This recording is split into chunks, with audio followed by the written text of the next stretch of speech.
जायसवाल जी।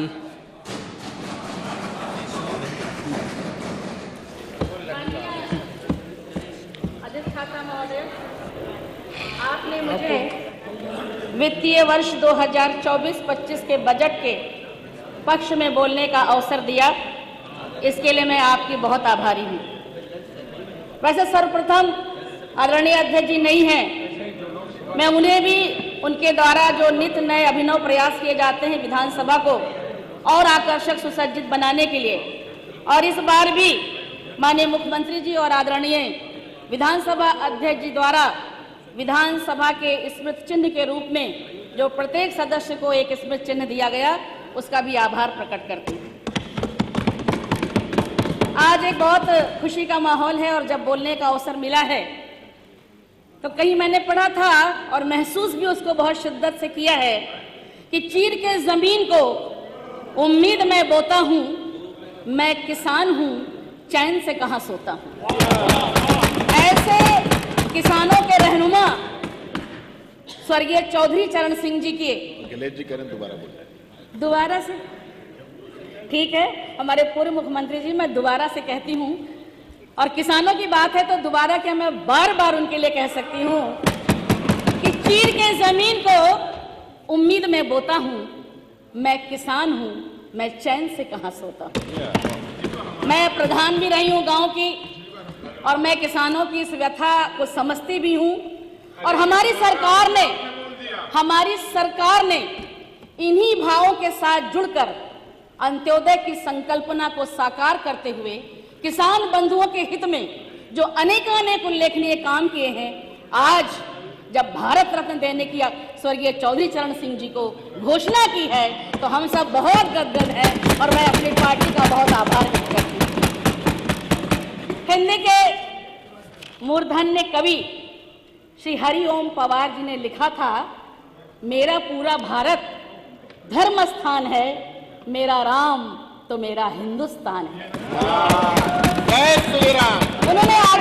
उन्होंने आगे ये भी लिखा था, राम दवा है रोग नहीं है सुन लेना, राम त्याग है भोग नहीं है सुन लेना, राम दया है क्रोध नहीं है जग वालों, राम सत्य है क्रोध नहीं है जग वालों, राम हुआ है नाम लोक हितकारी का, राम नाम है रावण से लड़ने वाली खुददारी का। और उन्हीं पर चिन्हों पर चलते हुए ये हमारी सरकार राम राज्य के लिए समर्पित है, और यह बजट भी राम राज्य की अवधारणा को धरती पर उतारते हुए उसी बजट में ये देखा जा सकता है। अभी आदरणीय चाचा जी कह रहे थे कि ये बजट नहीं धोखा है, बजट में धोखा है, और मुझे और हमारे अनेक साथियों को, प्रदेश की जनता को, आदरणीय पूर्व मुख्यमंत्री जी, ये लगता है कि यह बजट धोखा नहीं है, इसमें प्रदेश के विकास का मौका ही मौका है। और चाचा जी, आप ये क्यों कह रहे हैं कि हम सब चाचा पे चर्चा करते हैं? ये तो किसी भी व्यक्ति के लिए बहुत गौरव की बात है। उसकी मेरी भी होगी और जाहिर सी है, हाँ, हम इंसान हुए ही हैं कि हमारी चर्चा हो। तो चाहे जब आपकी चाचा चर्चा थी, मैं कसम से कहती हूँ, माननीय मुख्यमंत्री जी समेत हम सब आपसे बहुत स्नेह रखते हैं और बहुत ही आपका सम्मान करते हैं, और जब सम्मान देते हैं तो आपसे भी आकांक्षा कि आप भी हमसे उतना ही आशीर्वाद दें।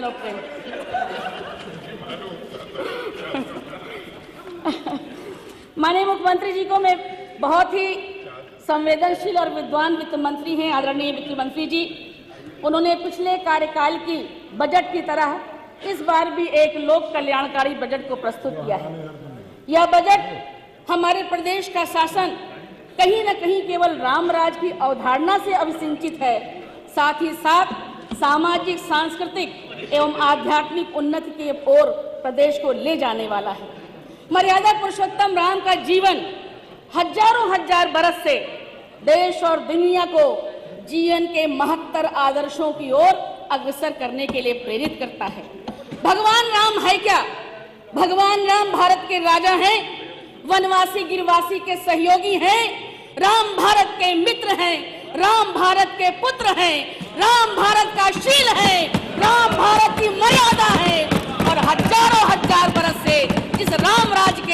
सदा तरस रही थी।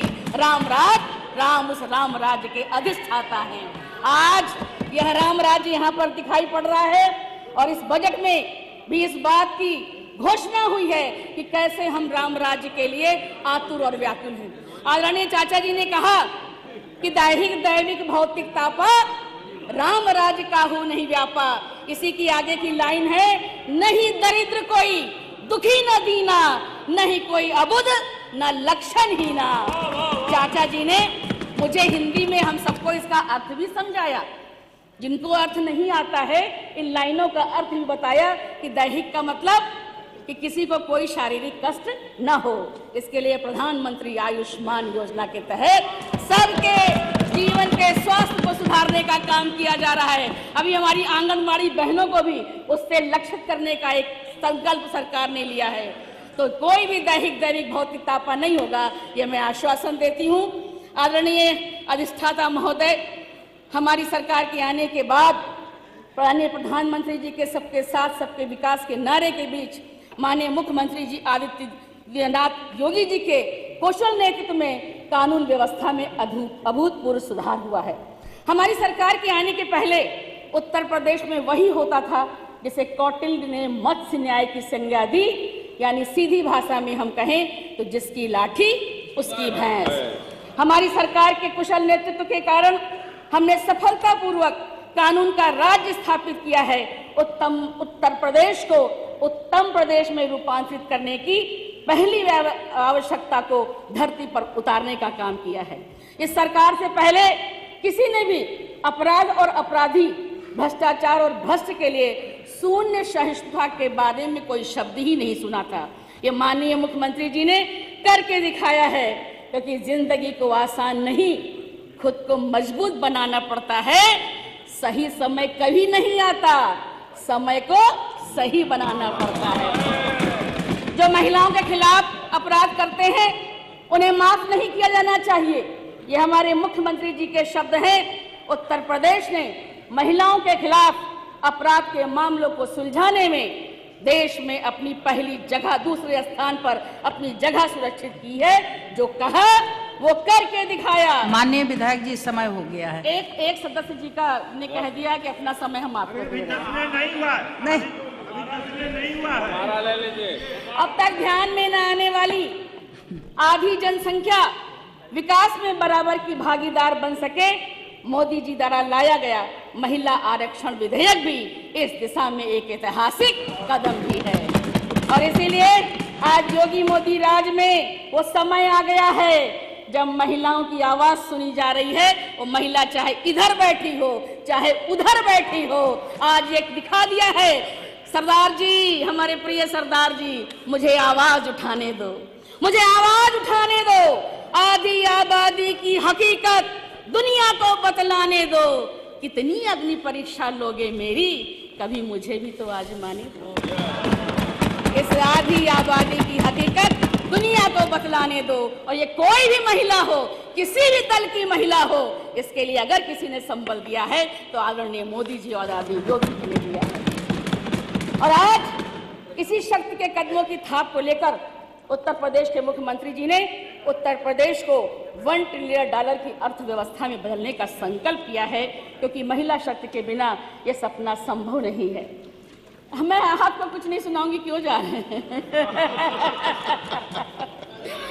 निराश्रित महिला पेंशनरों को पेंशन की चाचा हमारे बहुत प्रिय हैं और बहुत आशीर्वाद भी मुझे देते हैं। महिला किसान सशक्तिकरण परियोजना के अंतर्गत वित्तीय वर्ष 2024-25 में 200 उत्पादक समूहों का गठन करके तकनीकी सहयोग प्रदान किया जाना लक्षित है। कहाँ जा रहे हैं माननीय मंत्री जी? बेसिक शिक्षा में बहुत उल्लेखनीय काम किया है, अभी बता रही हूँ। और आज जब हम बैठते हैं महिला विधायक कक्ष में, तो प्रत्येक महिला के अंदर जो जोश देखते हैं और इस योगी शासन काल में देखते हैं, तब लगता है कि हमारी सरकार कितना हमारे लिए काम कर रही है। और इतना सशक्त हमें बनाया, इतना संबल दिया कि जिम्मेदारियों का बोझ कांधे पर पड़ा तो ऑटो रिक्शा भी चलाने लगी बेटियां। साहस से अंतरिक्ष को भेद डाला, सुना है वायुयान उड़ाने लगी बेटियां। और कितने उदाहरण ढूंढ के लाऊं, हर क्षेत्र शक्ति आजमाने लगी बेटियां। और वीर की शहादत में अर्थी को काना रहने प्रकाश भैया, अब शमशान घाट तक भी जाने लगी बेटियां। क्या साहस दिया है हमारी सरकार ने हमको। मैं सभी बहनों से पुरजोर समर्थन करवाने की प्रार्थना करती हूँ। कहते हैं कहानियां सबसे सशक्त माध्यम होते हैं। मैं जरूर बताऊंगी आप लोगों को, और अपने बहराइच की सीमा की कहानी आपको बताती हूँ। हमारे गांव की महिला है सीमा देवी। केवल 33 साल की आयु में उन्होंने जो किया है चाचा, वो बहुत ही सराहनीय है। इस बार की भीषण गर्मी ने सीमा ने अच्छी फसल पैदा की।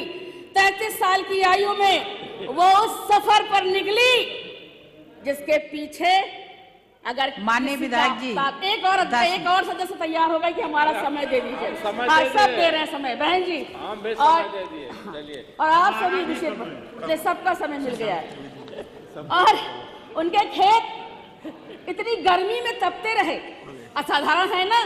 बदलापुर जी, बदलापुर जी, रमेश भैया, असाधारण है ना। गर्मी में हरे भरे खेत हो, और ये कैसे हुए? इसके पीछे है सरकार की दूरदर्शिता।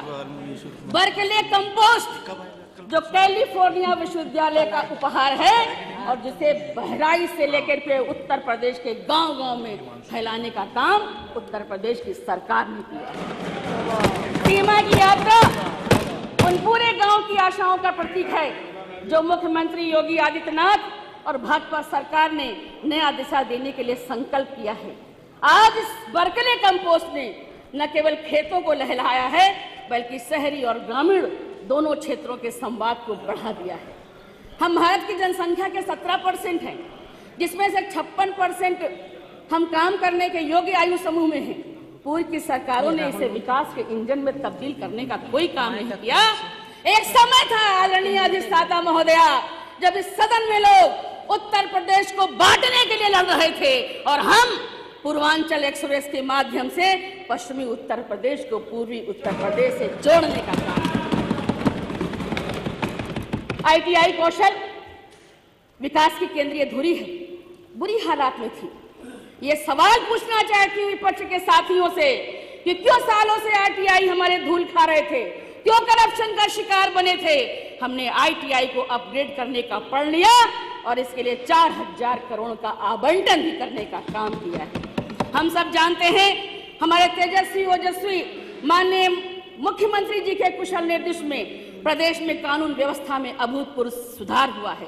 अवस्थापना और कनेक्टिविटी के उल्लेखनीय सुधार और विस्तार के फलस्वरूप 2023 में 40 लाख करोड़ से अधिक के निवेश प्राप्त हुए हैं, जिससे 1 करोड़ 10 लाख लोगों को रोजगार मिलने का अवसर प्रदान हुआ है। मैं विपक्ष से पूछना चाहती हूँ कि अयोध्या, प्रयागराज, काशी और कुशीनगर को पर्यटन केंद्र स्थापित करने में क्यों असफल रहे? आज जैसी दिव्य नव्य अयोध्या है, उसको पहले करने का साहस क्यों नहीं किया? इस वर्ष भी अयोध्या में जो माननीय मुख्यमंत्री जी ने दीपोत्सव का आयोजन किया, राम की पैड़ी पर 22,23,000 दीपों को जलाकर गिनीज वर्ल्ड रिकॉर्ड स्थापित किया है महोदय।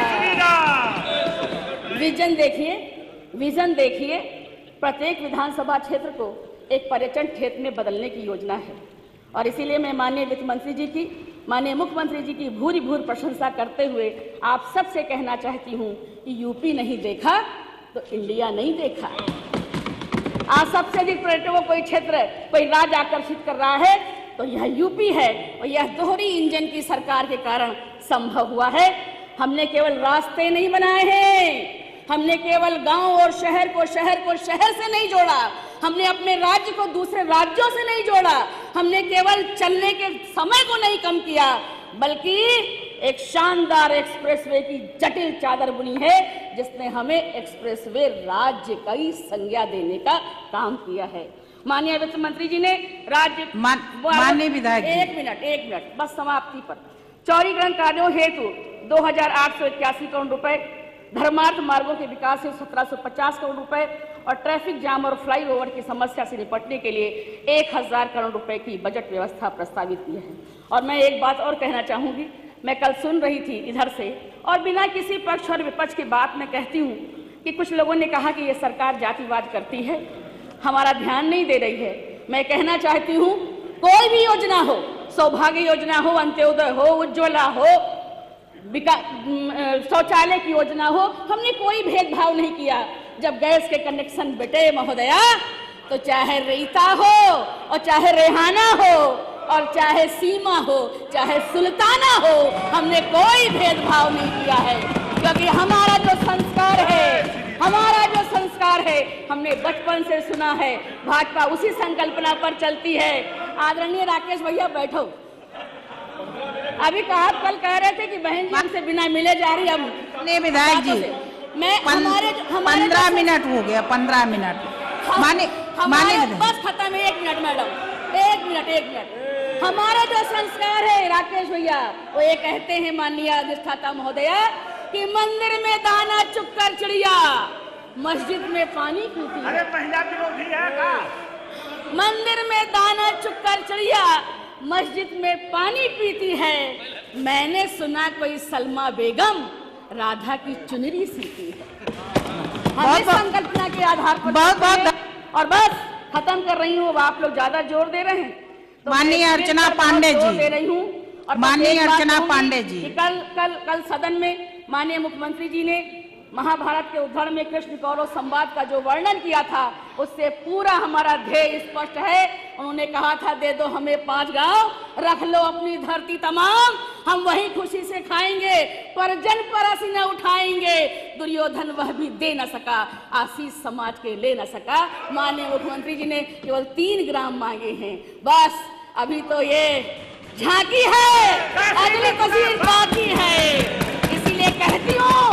इसीलिए कहती हूँ, तो किसी और से न हारेगा, तुझको तो तेरा गुरूर मारेगा।